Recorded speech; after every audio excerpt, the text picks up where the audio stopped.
Tiffany King, Dr. Tiffany King, she's created a useful concept to help us understand the current war on Black bodies, the targeting of Black bodies marked for death. Her concept of fungibility in relation to Blackness helps us to understand the disposability of Blackness in our current climate. Fungibility usually refers to crops, to seeds. For a seed to be fungible, it is replaceable immediately with another seed. And in this way, it doesn't matter if you sow seeds and some grow and some don't, because you can always have these replaced by more interchangeable or exchangeable seeds. If I'm planting millet, I don't have to care for each millet seed either, for I know that it doesn't matter if every seed makes it, they are fungible. When I grow tomatoes, I don't care if every seed from my packet survives, pokes its way out of the soil, and grows into a robust plant. If just 3 or 4 seeds make a tomato plant out of my seed packet, that is still more tomatoes than I'll ever need. They are fungible. When Black bodies were brought here to do slave labor on large-scale plantation-style slave labor camps in the South, and yes, on smaller scale slave labor camps here in Canada, they were treated as if their bodies, as if their persons were fungible seeds to be planted.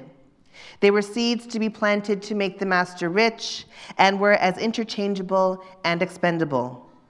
Dr. King explores how this fungibility resulted in a disregard for the massive Black deaths that happened during the slave trade and how it has continued to shape our experience of Blackness in Canada. And she states, fungibility represents a key analytic for thinking about Blackness and settler colonialism within white settler nation states. Black fungible bodies are the conceptual and discursive fodder through which the settler master can even begin to imagine or think spatial expansion. The space-making practices of settler colonialism require the production of Black flesh as a fungible form of property, not just as a form of labor, end quote. So she's arguing here that Black fungibility fuels settler expansion. Put differently, Black people are not settlers on this land. We were brought here through colonial violence as a way of terraforming this land and supporting the spatial expansion of white colonies. And this helps us to deconstruct why Black bodies are treated the way they are on this land. We are treated to this day as if we are disposable seeds, as if our lives did not matter. In 2014, a group of young radicals in Toronto got together to organize a rally for Trayvon Martin, and they boldly proclaimed that Black lives did in fact matter on Toronto's land, and they formed a chapter of the steadily growing Black liberatory network of Black Lives Matter. Forming Black Lives Matter Toronto, they began a series of large-scale direct actions aimed at reversing this fungibility, aimed at ensuring the survival of all Black people on this land, on Turtle Island. Black Lives Matter as a movement is a direct counter to fungibility. I joined the team in 2016 and have been a proud member ever since. As a team, we work to directly counter the idea that Black people are simply seeds to be thrown away. As an activist with Black Lives Matter Toronto, I am enmeshed within the movement for Black lives, and as such, I spend an inordinate amount of time poring over the cases of anti-Blackness, and in particular of police violence directed towards Black, mad, and disabled people. I have rallied, I have protested, I have hosted discussions, created art, and lectured about the movement for Black lives and the concept, the radical concept of our lives mattering. I am all too familiar with the insidious ways that anti-Blackness manifests itself within our society, from 5-year-old girls who are handcuffed during their detention in Peel Region schools, to Black teens who are sent home from school for wearing their hair natural, to the targeted policing of Black communities resulting in a disproportionate amount of Black people in the prison industrial complex in Canada. In short, I am well aware of how anti-Blackness is dramatically affecting the lives of Black Torontonians and, moreover, of Black folks living across this northern part of Turtle Island. I know that Black lives matter. I also know that we are still living within the fungible conditions that allow for our disposability writ large on the news week after week. I also know that there is a specific kind of toll that this work takes on the activists in the struggle. We are tired, we are exhausted, but we are not stopping our fight because years of activism has not changed our fungibility. Now, I should say that although activism is stressful, it is also a wonderful and fun and, yes, a life-giving practice that just happens to come with it lots of dangers. Activists often face burnout and health issues as a direct result of the stress of their organizing, particularly those who receive death threats and hate mail, as we do within the Black Lives Matter movement. For Black activists, there is this intersectionality between the experience of activism and its stressors and the experience of being Black in a decidedly anti-Black world. As such, Black activists are at a greater risk for burnout and the effects of the struggle. I became interested in considering how to support the lives of activists, how to ensure that they not only survived, but thrived. Through my artistic practice, I began exploring ways to support the lives of activists within my community. We are at war in many ways, and we need to sort out ways to survive. Art can be a way of making this happen.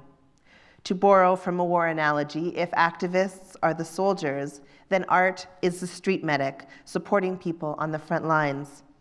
I'm going to tell you about 2 projects that I've been doing that attempt to give specific personhood and identity to Black activists in the struggle as a way that we are all seen with our full humanity. The first is a project that I began in 2012 called Activist Love Letters. This project encourages the audience or viewer to think about their role in sustaining a movement and supporting their communities. Inspired by the powerful and often hidden letters that activists would write to each other, inspired by the powerful and often hidden letters that activists and organizers have sent to each other, words of support and encouragement, words of rage and fear, cautions and inspirations alike, this project, Activist Love Letters, has you considering your own activism and that of the people that you hold dear. Through this project, I get strangers to write love letters to activists in their communities. And now I've mailed thousands of letters at this point to activists all around the world. It's amazing to witness the reaction when they receive the letters. I get replies from them, and they are generally so overwhelmed by the beautifulness of this reaching out, of this connection. Each letter is unique as the individuals who are working as activists in the struggle. These letters are a salve to heal activist burnout, and they serve as a testimony to the individualization of us as people. We are not fungible. A second project I'd like to tell you about is called the Activist Portrait Series. I've been creating these very large-scale portraits of activists, revolutionaries, community mobilizers, and more as a way of celebrating activist culture, activist lives, and as a way of understanding the many daily choices that we all get to have to get involved in big ways, in little ways, to make the world a place where we get to have the right to self-determination and where we all get to be free. These portraits are an act of reverence, a celebration of life and of choice and of actions. Now, when you picture who gets their portrait painted, I don't know about you, especially on a large scale, who do you imagine? Right? It's usually people in power. Popes, university presidents, hospital senior administrators. I can picture in my mind the portraits of John A. Macdonald and Queen Elizabeth that hung in my elementary school, but I can't recall seeing portraits of Black people when I was a young person learning about the power structure in Canada. I wanted to use portraiture instead to imbue a sense of power on those who I feel really deserve our respect and reverence, on activists. I began exploring portraiture and painting as a way of drawing my community into art history, as a way of documenting my reality. I've been drawn to portraiture to render invisible lives visible, the lives of trans activists, of people with disabilities, political heroes, all drawn large and in a scale and medium previously reserved for dignitaries and wealthy patrons. The artistic tradition of portraiture is, of course, impacted in reinforcing systemic structures such as class hierarchies, racism, and defining which humans are valuable, who's worthy of being portrayed in a portrait, right? My work attempts to interrupt this process by recentering the frame of portraiture around unintelligible bodies, around those in the margins. I am not alone, of course, in this reverence. By drawing activists 12 feet tall, we all get to interrupt the process of fungibility, for each image paints the activist larger than life, and in this way, they become more than a fungible seed. They become unique individuals, people who so clearly cannot be replaced. They are no longer fungible. I'm not alone in using art to bring alive and support political struggles. Artists have been using creative practice to make social commentary for millennia. For example, the allegory of good and bad government, this fresco behind me, is a series of panels painted by Ambrosio Lorenzetti between February of 1338 and May of 1399, and it specifically was a portrait, a painting that showed the results of good and bad government policies on the life of people in a medieval city.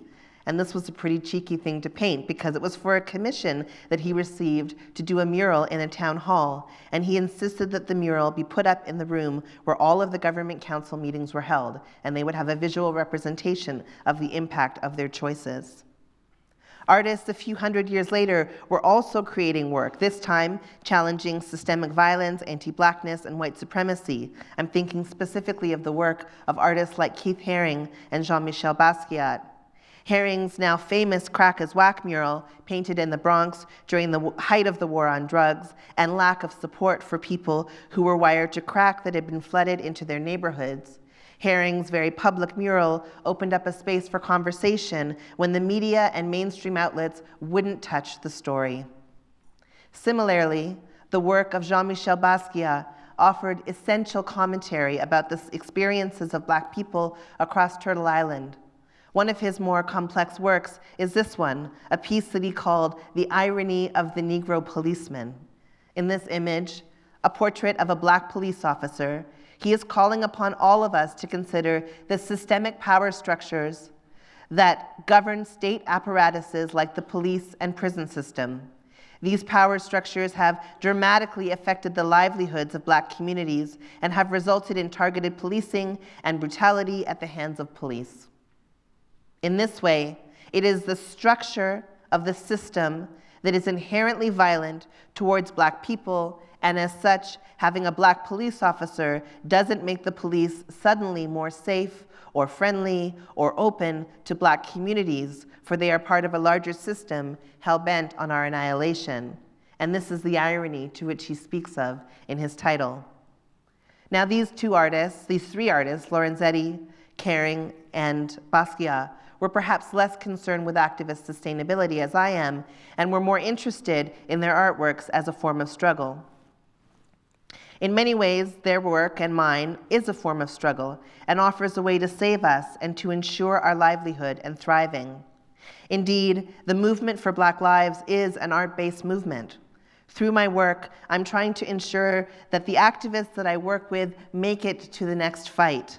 My work attempts to ensure that we are not fungible, that we are not seeds scattered to grow and make money for the masters, that we are free, and that all of our lives matter, and that our survival is essential to all life on this planet.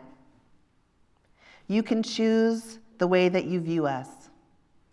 You can choose to look at what is happening to brown and Black people and understand that these atrocities are happening to people. To people. People who are unique, who are humans, and we, like you, need the chance to grow and live and be. The fungibility of Black people, the disposability, the ease at which we are discarded, this can end now. We can end this now and all be free. Assata Shakur once said that if the conditions facing Black life were different when she was born, she would have been freed up from struggle to pursue artistic practices. She states, "I would be free to be so much more, a painter, a gardener, a sculptor, but instead, this identity of a struggler has been forced on me by oppression," end quote. And in many ways, I am influenced by this statement. Through my practice, I have attempted to be both the struggler and the painter, the activist and the sculptor, the poet and the gardener, reversing legacies of anti-Blackness through my everyday existence as an artist and an activist. And so, in the words of my ancestors, I will leave you with all power to the people. Thank you.